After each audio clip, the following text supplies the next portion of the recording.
So, if you've been on the internet these last few days, you've probably seen some posts on Reddit and Twitter regarding Wayfair, which is an online home store, and how they are directly involved with the human trafficking of missing children. Surprisingly, I actually saw something about this a few months ago from another Reddit post, which alleged that Ghislaine Maxwell, friend, associate, and former girlfriend of Jeffrey Epstein, and the president of operations for Wayfair, Bill Hutcherson, were in dialogue, and that Maxwell may have tipped off authorities about Wayfair. While I was doing research for this video, I couldn't find anything to back up these claims. I couldn't find anything to do with the president of operations, Bill Hutcherson, and his involvement with Wayfair.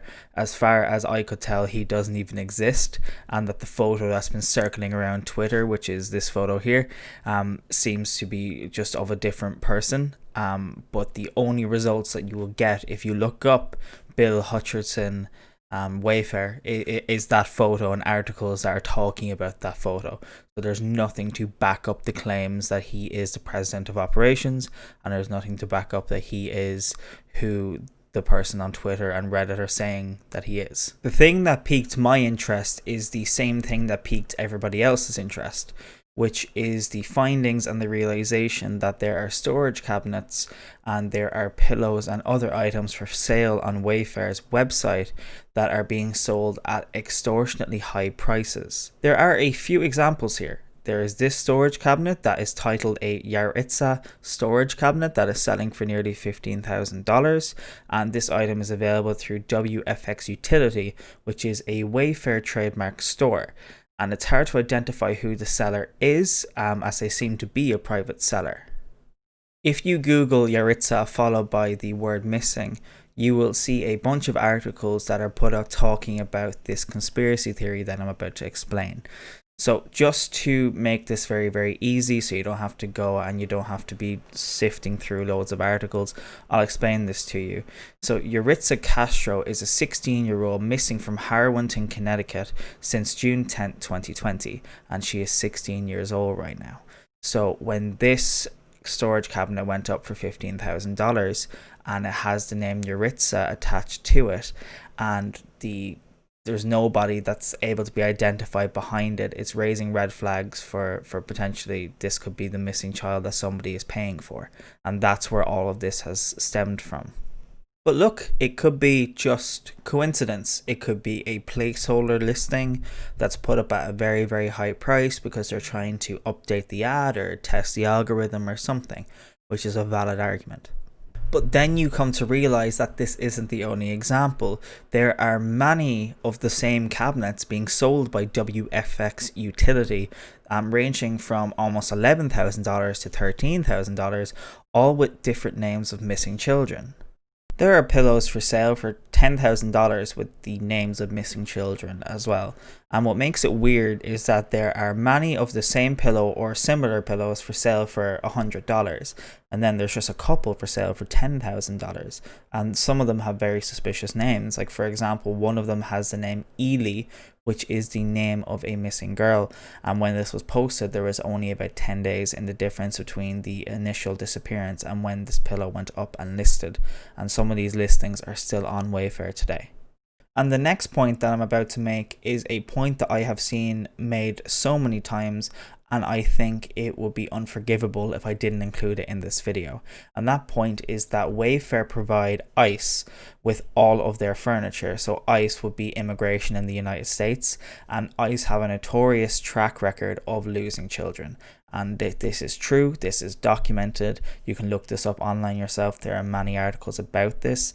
And some people are saying that because ICE have a notorious track record of losing children, and because Wayfair is providing all of their furniture, and they have a contract with ICE that they got into hot water with last year, that people think that Wayfair might be directly or indirectly involved with the human trafficking of children. In my research, I couldn't find anything to support this theory that Wayfair are involved with human trafficking of children with ICE. The only thing that I could find was that ICE have lost track of children and are notorious for losing track of children. And I understand that many people will think that there is a logical explanation for all of this. And the argument will be, why would they use Wayfair to do this when there are so many other ways to do human trafficking that are working for people already? And that this doesn't make any sense that they could be caught. And this argument is valid. It is a valid argument to have. Because of the method these people use, it is far more beneficial to them to not risk being caught using a marketplace online. This isn't the dark web. This is a website that anybody can access. One of the biggest things that I've seen people fixate on is something called the SKU code, which is essentially a product code that you can Google to find an item through other websites. So everything that I'm using, like for example this Xbox controller, has an item code that I should be able to Google to find that exact item on a bunch of different websites. If you go onto Amazon, they all have a unique identifier that you can use to find that item everywhere throughout the internet.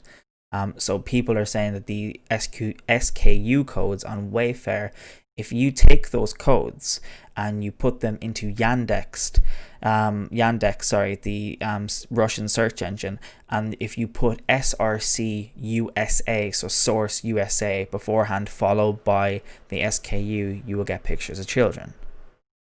Personally, I couldn't verify this myself. I wasn't able to recreate the result and I wasn't able to verify it. But what I have seen is thousands of posts on Twitter and Reddit talking about this and posting those images, and a lot of them aren't reposts. They seem to be screenshots from the people's phones that they're posting in real time. So I'm inclined to believe that this genuinely was a real issue and this was really happening. However, if you put in any SKU code from any website and the prefix before it is SRC USA and then the code, the majority of the time you will get the same results or similar results of young girls. I think the issue is not the actual SKU code, but the issue is the SRC USA code and a string of numbers. I think that's just bringing up random images that it's able to find that just so happen to be girls. So I don't think that the actual SKU code with Wayfair has anything to do with this. I went on to Yandex myself and I typed in SRC USA and a bunch of numbers, and sometimes I was getting the results that those people were getting. So a Wayfair spokesperson put out the following statement. There is, of course, no truth to these claims. The products in question are industrial-grade cabinets that are accurately priced. Recognizing that the photos and descriptions provided by the supplier did not adequately explain the high price point, we have temporarily removed the products from site to rename them and to provide a more in-depth description and photos that accurately depict the product to clarify the price point. This actually added fuel to the fire because Wayfair went back and they scrubbed the website of all these listings.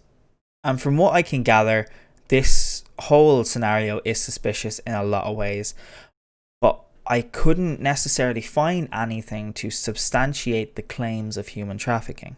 When you look at the circumstances and you see the names, you're immediately freaked out by the association between missing children and the names of the cabinets. And the only real link here to substantiate the initial claim is that name. If the names didn't point to any missing children, there would be confusion as to why the cabinets are costing so much, but nobody would have been Googling the SKU codes and trying to find other things to back up this claim. There would just be nothing to go off and nothing to directly blame for the price being so high. So playing devil's advocate here, it might just be a coincidence, but I don't think it is. I have my own theory as to what I think this is. Since I can only go off of screenshots and I can't go through the Wayfair website to investigate this directly, I cannot get all of the names of every cabinet and reverse search them to try and find where the origins came from and to find if all of the names are missing children. But what I can do is work off of the research that the detectives on Twitter and r/conspiracy have already done. And I know that isn't the most reliable source, but it's the only source we really have. And since there's so many posts as well, it'd be very hard to have a mass faking here, considering all the posts are from different people, different photos, all of similar or the same web page. Anyway, I think that this points to something quite shady, but I don't think it's human trafficking. I think it's somehow related to money laundering and trying to make the money clean. By purchasing an industrial storage cabinet, you're missing out on the fees incurred by Wayfair, the fee that they're taking, but you wouldn't have to actually ship the item. And the fees incurred are minuscule compared to the overall picture. That's how laundering works. Like, you lose money to make money. And if you've seen Breaking Bad, they lost a percentage when they were money laundering through the car wash. And if you watch Ozark, they were also losing a high percentage when they were money laundering through the strip club. I can't explain the names. It's bizarre, it doesn't make sense to me, and it's a bit weird and freaky. There is another thing that I noticed in my research, which is if you go onto the pillows and you go onto a pillow that's worth $10,000, for example, and you change the zip code, usually that pillow will go down in price to about $30. So I don't know if this is a technical issue or not. That's something I verified myself. So I don't know if that's actually a technical issue or what's after happening there. I don't think it is, because that's not what Wayfair said in their statement either. So it doesn't point to that, but I still wanted to include that in the video. So the final argument I see, and this is the one that I've been seeing the most by some distance, which is that this ad is a placeholder. And I mentioned that earlier in the video as well, that this ad is only a placeholder, and the price is so high so they can correctly update the product and test out the ad without someone buying the product. And that makes sense, but it's unlikely, as Wayfair has the ability to preview and edit these ads and test out these ads without posting them onto their live marketplace. Unless you're like an amateur website builder like me, you shouldn't have to do that, but that doesn't mean that it doesn't happen. I used to work for eBay, and when I worked for eBay, sellers did this all of the time. They wanted to test their click-through rate, they wanted to test how much interaction they've been getting on their ad, and they wanted to see how many views it had, and they wanted to see if the sales went up. The prices weren't really this high, to be honest, but the prices were an awful lot higher than what they were usually selling them for. They'd jump from $50 to $500 just to test would then putting the price up attract more attention or less. But the weird thing is, usually those people will only have the ads up for a few days. The ones on Wayfair have been up since about March, some of them, and some of them have only been up for the last 10 days. So that isn't outlandish to me, but I just think that it is highly unlikely. Usually ads that are placeholders would only be up for maybe a day or two just to test interest, then they're taken down if they've gone live. But usually people can put up drafts and have a look and see how the draft is performing first, and actually not make the ad or the listing go live. That's why this is a bit weird to me. So to end this video, I hope that the information that I have provided has given you more clarity and allows you to form your own opinion on the situation with the info that I have provided. I wanted to showcase both sides of the coin whilst giving factual information about what's going on and then giving my opinion at the end. I'll make sure to keep the description updated as more information comes out, if more information comes out, which it might not. And I'd love to hear your opinions on what you think this whole situation is about, if it's about anything at all, or if it's just people messing around or placeholders or what it may be. So let me know your theory down below, and thanks for watching. Stay safe.